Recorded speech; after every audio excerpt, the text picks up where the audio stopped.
One of the qualities of a devotee is that they're clean. And Prabhupada was a super clean person. Actually, probably the cleanest person I've ever met. When he came to Hawaii after we moved to the new temple on Koala Way, they'd set up a beautiful room for Srila Prabhupada that's still there. And they asked me to make cushions. And they gave me this very dark blue fabric. So I stayed up like all night and I made these cushions and the bolsters for the side. And the next day, he sent it back to me that he wanted white fabric.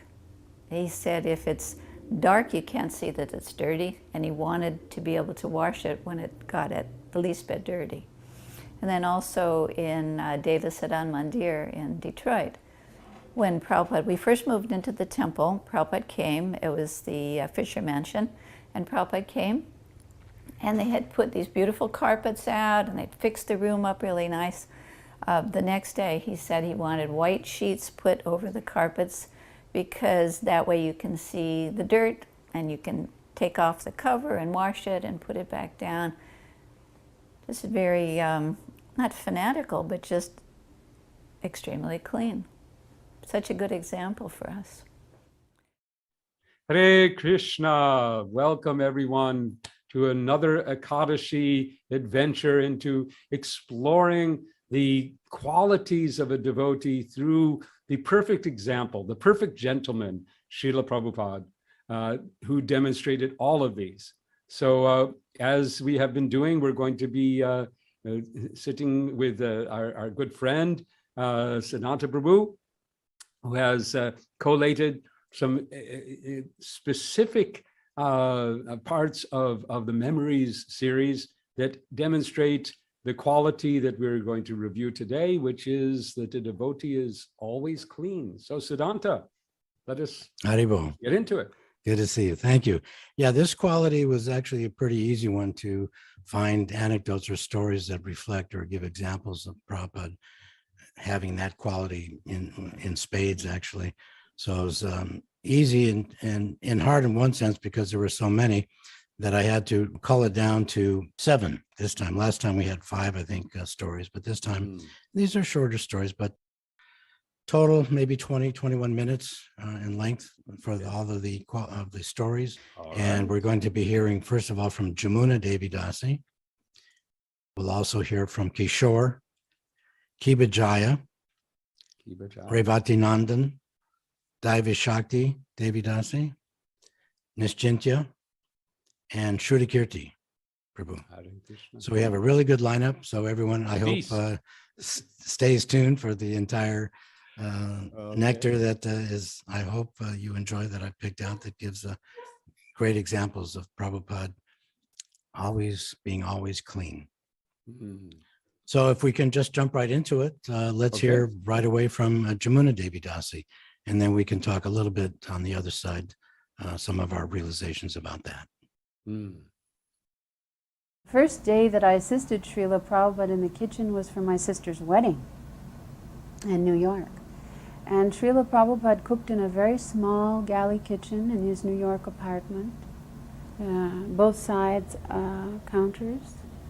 And he gave me the singular task of making a very difficult preparation called aloo kachori, which is still my Waterloo, because it's one of the most complex pastries to cook properly.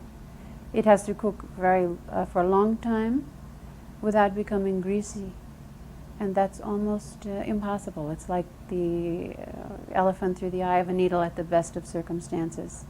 But because the stuffing for this is mashed potatoes, it is even more difficult. If it's a pea kachori that can blow up like a stuffed puri, then it's easy. This is very difficult. So for nearly 8 hours, I was given that singular task of making aloo kachoris while Srila Prabhupada cooked a 14-course feast for the wedding single-handedly in his kitchen. And in the course of cooking that feast, I made so many mistakes from the very first day in his service. The first mistake I made was I had a very short skirt on and little t-shirt and sitting cross-legged, and I said, Swamiji, may I have a cigarette? And he popped his head out the corner and he said, go wash your hands. So I went and washed my hands. And so then he explained the 4 principles in Krishna consciousness. 4 prohibitions, and no meat eating, no gambling, no illicit sex life, no intoxication. So then, short time later, I said, Swamiji, may I have a glass of water? And he said, go wash your hands. So then he explained the first and simple, foremost principle in cooking is to engage the senses in the service of the Lord, to cook for Krishna with love and devotion, and not think about our senses, our tongue, our sense of smell, the belly. This is cooking for Krishna. So then short time later I said, Swamiji, it's very hot in here. I was wiping perspiration. Go wash your hands. So then he began a little bit, the simplest principles, rudimentary principles of external cleanliness. And then he explained just the simplest touch of internal cleanliness. By balancing both of them, are we able to engage in the idea of serving Krishna through this art of cooking. So all 3 things, first day in the kitchen. Jai. So it was wonderful how she also brought in external and internal. So when we talk about the pure devotee who is always clean, it's not just external, it's also internal. Absolutely. We have a couple of other stories coming up regarding internal cleanliness as well. But yeah, these are things that Prabhupada taught us, and that's what Jamuna Dasi, Devi Dasi learned first time engaging in service. Go wash your hands. And she got it, and she became the most expert cook and the most expert devotee, no doubt about it. Now let's hear from Kishore Das from the UK, who gives us a personal experience with Prabhupada. And this experience is one that if we are inclined to become a Brahmin, Vaishnava, a Brahmin, please pay attention to this story. And let's talk about that after we hear from Kishore. At the second initiation, here's the other initiation story. It was time, this would be about a year later, about 12 months or so later. Again, we're in Berry Place, and again, Prabhupada is awarding second initiation to some of the devotees, and I was included in the group. As it was, we weren't expecting the initiations to come until later in the day. So I'd been doing some service, and I was running around the temple, not necessarily prepared, but somehow something had happened and Prabhupada's schedule changed, and he had to leave to go on some preaching, to visit some life member or to go away. So the initiation was brought forward by about half a day, and someone came and said, Kishore, it's time, you have to go now to get your initiation. But I said, but I'm not ready, I haven't prepared, I think I had time quickly to have a quick shower, or maybe even just splash my face, and I don't even think I had time for a shower. So I did my best, put on a fresh dhoti, and rushed up the stairs. And almost immediately, I was ushered into Prabhupada's room, upstairs. Put some tilak on quickly. And the room was semi-dark. And Prabhupada's servant was massaging, I forget, it might have been Aravinda, possibly Aravinda. I don't know if it was Shrutakirti, but I think it was Aravinda at the time, can't remember. But it was just Prabhupada in his gamsha with this radiance coming off his body. You could see the oil and the radiance. So I was ushered into the room, and Prabhupada was at the other end of the room, the other side of the room. And I stepped inside, and Prabhupada immediately looked in my direction, and he said, "You have bathed today?" I'd barely even come into the room. And I said, "Yes, Prabhupada." I didn't want to go through the whole explanation or whatever. It would have just sounded so... I said, "Yes, Prabhupada." And he looked at me and said, "There is odor coming." And I thought, I've blown it. I'll have to wait till some other Prabhupada's going to kick me out. There's odor coming. And he was way at the other end of the room. And he looked at me and said, "Come." And I sat down. And he said softly, "Brahman means clean. Brahman must bathe 3 times daily." And then rather than say that, he said, "Come." And then he proceeded to give me Brahman initiation. I was astonished. How was it possible for him to, I just walked in. So that was my lesson, that if I want to be Brahman, then you be clean, clean. So not only clean, but seeing clean, being able to see the state of cleanliness wherever he was, but giving us compassion. Yeah, 2 qualities there. Instruction on how to be clean, and compassionate that he let that go by. He didn't say, come back another day after you've showered properly. Yes, yeah. Great, so that's a good one. Kibajaya is next, and we will hear from him. He is discussing an incident when he was a 4-year-old boy, a child. So this is an instruction regarding cleanliness for children. Okay. So let me, afterwards, I'll find out from you whether you've heard this story before.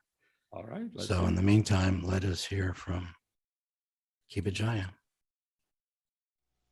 My first, I would say, personal experience with Prabhupada, besides getting a cookie from him or him patting me on the head, was when I was 4 years old. I was, at the time, dressing as a sannyasi and had my danda, and we all met Srila Prabhupada at the airport, and I was in we were all in the kirtan, I was in it, and then at the end of it all, I got to ride back to the temple in the Cadillac with Srila Prabhupada. So there was the driver in the front seat, my father was in the passenger seat doing security, and Prabhupada was here, and I was in back seat. I danda, and Prabhupada was there, and I was just like, literally, this was the best day of my life. And so we're on our way back from the airport, and Srila Prabhupada takes out this big cookie that someone had given him. And he could see that I was obviously interested in the cookie. So he broke it in half and gave it to me, and I just ate it down real quick, just buried the thing. I was, super excited, and then I'm sitting there, and Prabhupada is just barely got into his. I think he was talking to, Hari Sari or somebody, whoever's in the front seat, the driver. He was talking to the driver, and didn't eat his right away. So I'm sitting there with mine finished, and Prabhupada still has his thing, and I'm thinking, oh my gosh, I'm a Brahmin. I'm supposed to wash my hands. And Prabhupada's sitting right next to me, and he's going to see that I don't wash my hands after I eat. And I'm 4 years old. This is the biggest problem that I could ever have. And I just remember, you know, my danda sitting next to the door, and I'm just like, I'm touching it. I'm thinking about what's gonna happen. You know, am I gonna be exposed as a smarta Brahmin or a false Brahmin? So I keep cool though. I watch Prabhupada and see what he does, and Prabhupada eats his cookie, and without touching his fingers to his lips. So he eats his cookie, and when he's finished, he goes. I look over and I say, and the time it was just such a relief. You know what I mean? There were all these pressures on me, you know. I'm a Brahmin, I gotta wash my hands, or maybe, you know, take a shower even, take a bath, you know. This is some pretty intense pressure, and Prabhupada went, and instantly my suffering vanished, you know. The suffering that was in my mind, you know, disappeared. And this event has meant more and more to me over the years as the time has passed, and I've had different realization and experiences, and I've come to take it as that meaning time, place, and circumstance.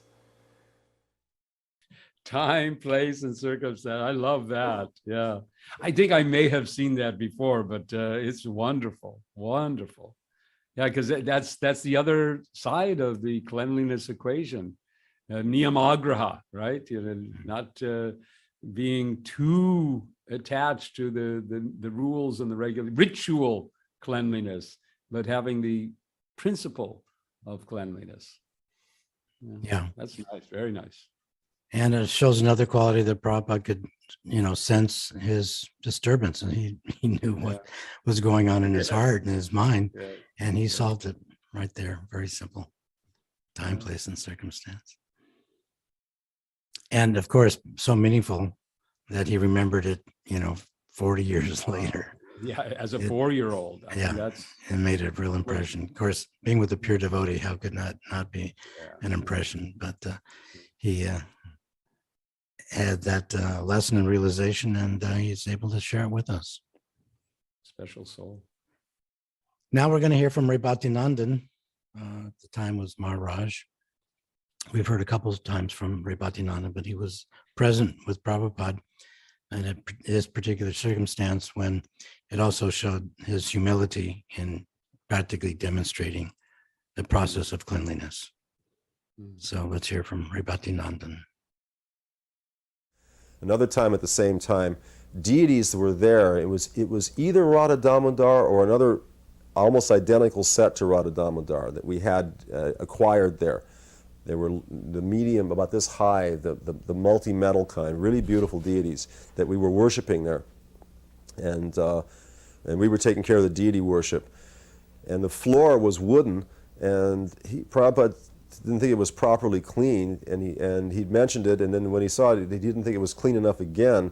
I remember Kaushalya had volunteered to clean the floor in the temple room.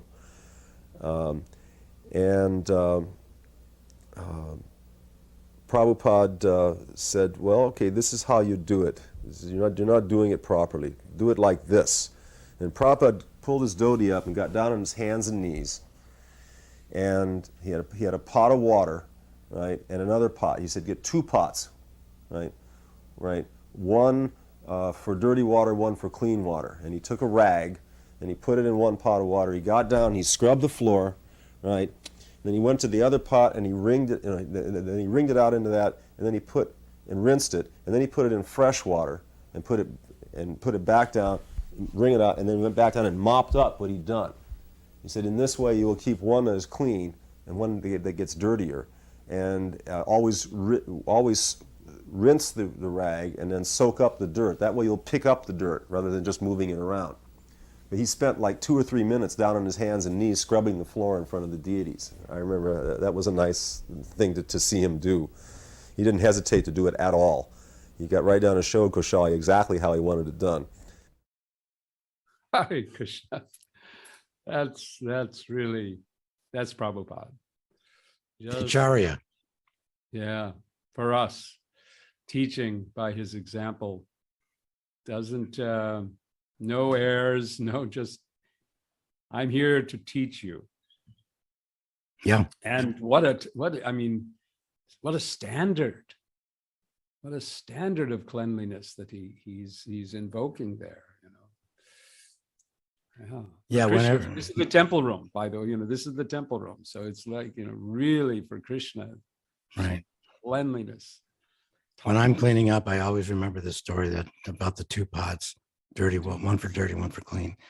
So that's been very edifying for me when I'm doing my cleaning, even in the house, what to speak of in the temple room. Yeah. Now let's hear from Devi Shakti Mataji. This particular story will also give us an example of Prabhupada discussing internal and external cleanliness, but the focus here will be on internal cleanliness. And we can talk about this on after we hear from her speaking. Actually, I interviewed her in Prabhupada's courtyard in, where was I? In Vrindavan, just to give you a setting. Mm-hmm. This was again in 1974, maybe in August, after Janmashtami. Prabhupada was again recovering from his health, from his sickness. And we used to cook for Prabhupada, and then after cooking for Prabhupada, we would make something for his servants and secretaries to eat. There were 3 of them that we were cooking for that time. I think it was Brahmananda Swami, Bhagavan, Shrutikirti, maybe a few others. So we would bring that prasadam for them around to the front, and then a servant would come and drop off their plates, and we'd have to wash them all out here in the garden because there was no water in the house then. We'd have to draw all the water from the front well. So I was still in cleaning the kitchen up, and the plates of the servants had been left outside of the kitchen, my not knowing it. And the devotees hadn't finished their prasadam that day, so there was still some remnants on their plates. And Prabhupada came into the kitchen to go to his bathroom, and he saw these plates, and he called me, and he said, "What is this?" And I saw the plates. Normally I would have taken them and washed them right away. I said, "Oh, that's a mistake, Prabhupada. I was supposed to clean them." And he looked quite displeased. So immediately Prabhupada walked through his house to the front room where his secretaries lived, and seeing that Prabhupada was displeased, I picked up the plates and came the back way to show Brahmananda what Prabhupada had seen and how he wasn't happy about it. So simultaneously, Prabhupada came from one door, and I came from another door with the plates in my hands. And Prabhupada called me in and had me show them the plates with the prasadam on it. And he explained to them that no matter who you are, no matter whether you're GBC or anyone, once you touch the plate, whatever is on that plate, you have to finish it because it's prasadam. You shouldn't leave any prasadam on the plate. So Brahmananda, he said, jokingly, he said, "But Prabhupada, I had burped." So I thought that after you burp, you couldn't finish it. So anyway, the point Prabhupada was making, that whatever he said you can take off first. If they've given you too much, before you start, you take off. And that doesn't have to be completed. But whatever you have on your plate when you start, you have to finish that prasadam. So that he was telling to the topmost members of our society, the GBCs and personal secretaries, they had to finish their prasadam. Just like a father, he was instructing them. So now we're hearing 2 relevant aspects: the aspect of cleanliness, of keeping things clean, but also honoring prasadam, that you don't leave. Of course, prasadam is never unclean, but still, it's a principle that you honor and finish the prasadam. You don't leave a prasad mess. Yeah, it's a consciousness that Consciousness. you're honoring prasad and not wasting prasad, because that's Krishna. And the other point here is that no one is above the law. Just because you have some high position doesn't mean the rules don't apply to you. Right. So You have to that's, remember that. Yep. Very much so. Now another internal type of cleanliness consciousness will be told by Nischintidas. And this story takes place in Hawaii. I'm not sure if he mentions it during the story, but he will tell us a piercing story of the heart, a very serious instruction that Prabhupada gave them at that time. So the first time I saw Srila Prabhupada in Hawaii, the Pujari had really done a great job decorating the deities. There were banana leaves and tulsi, mounds of tulsi and flowers. And so when Srila Prabhupada started the lecture, he commented how beautiful the deities looked and how wonderful a job the Pujari had done. And he said, you must do this. You must decorate the deities very nicely. And by decorating the deities, you are decorating your heart. And then he said, and if you neglect to decorate the deities, then you will be neglecting to decorate your heart. And then your heart would become black. And he goes, and that is why so many have left. And everybody was, because he said it in a very grave voice. You know, first it was very ecstatic, and then, and that is why so many have left. And everybody got like nervous and stuff. Cleansing the heart, Cheto Darpana Marjanam. We have to clean the heart. If we neglect, heart will tarnish.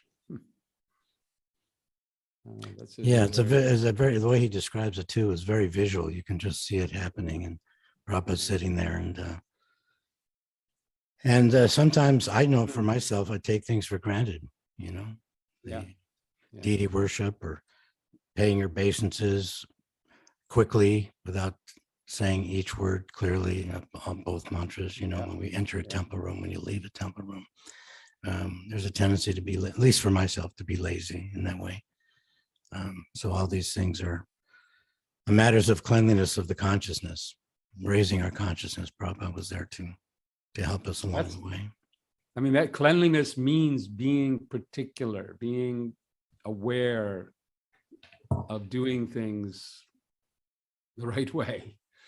You know, it's not, it's like sloppy, you know, cleanliness and sloppiness, you know, are opposites. Now we're going to hear from Shruti, who of course was with Prabhupada for 2.5 years as a servant. Yes. And this particular anecdote, I'm not sure if it was in his book. It might be also, obviously, and it could be in his book. I'm not sure. I don't remember.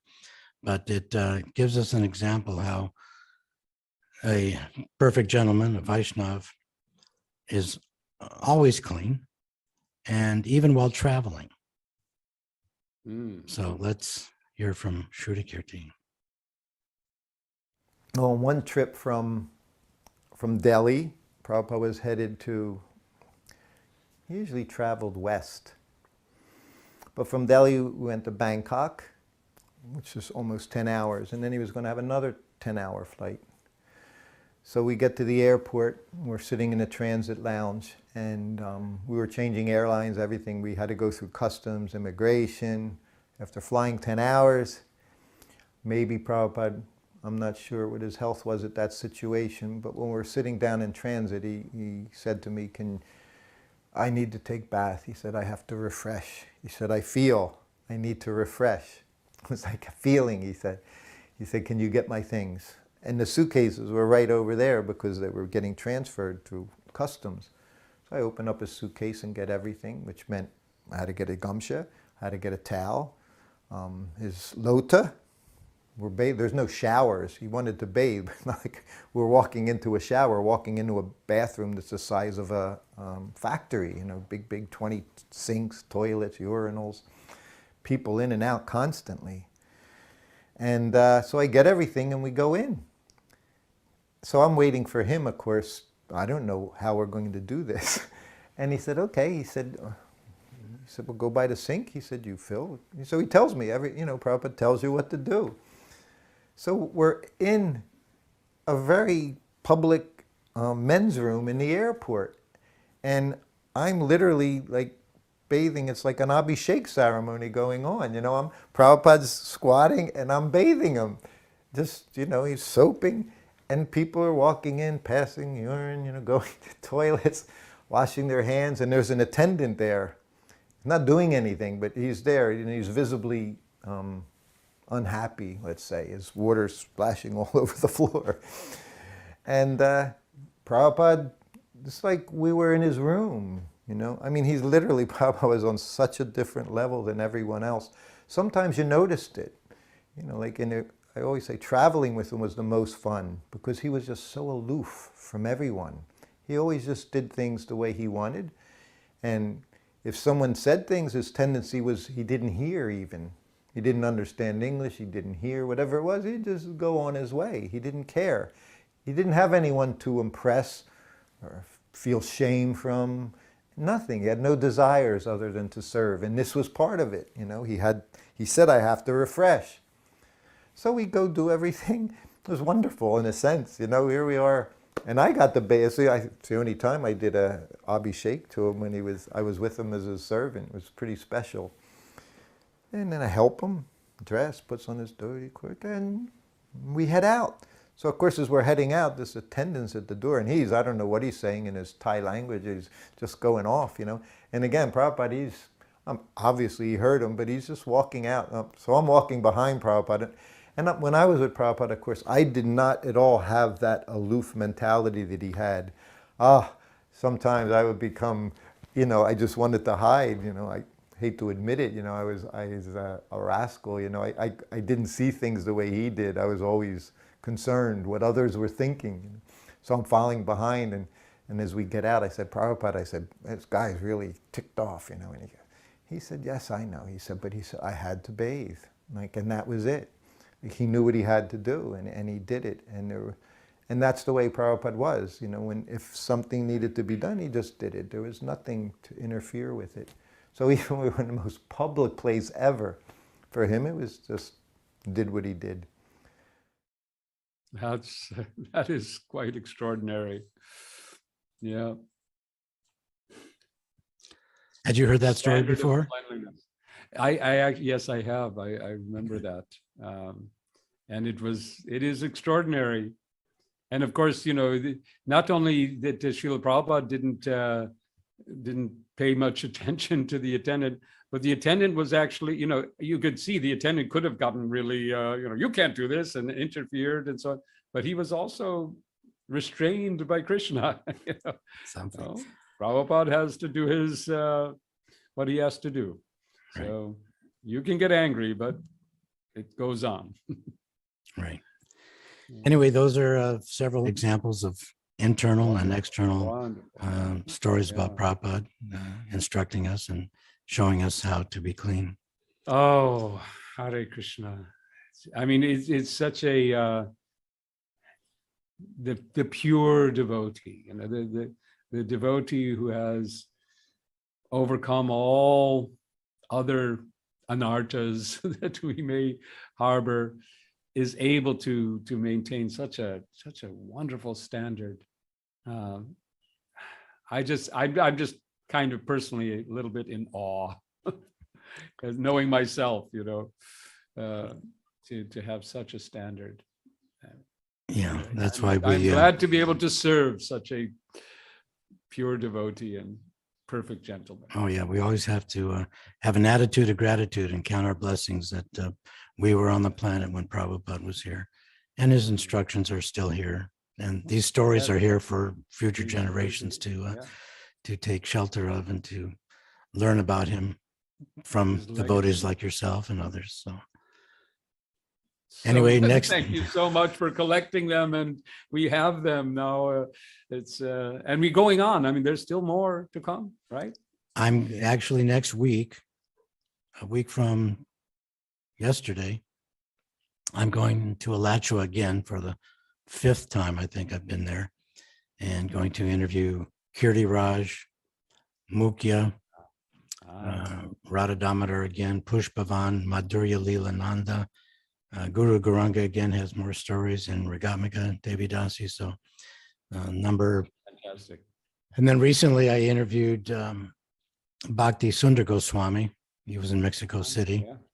Yeah. That one was over the Zoom conference, so the quality, the video quality is not up to what I'd like to have, but the audio was fine. So that's there. And then when Agni Dev was here in LA several weeks ago. I interviewed him. So number 90, 91, and 92 probably will be produced this year too. Fantastic.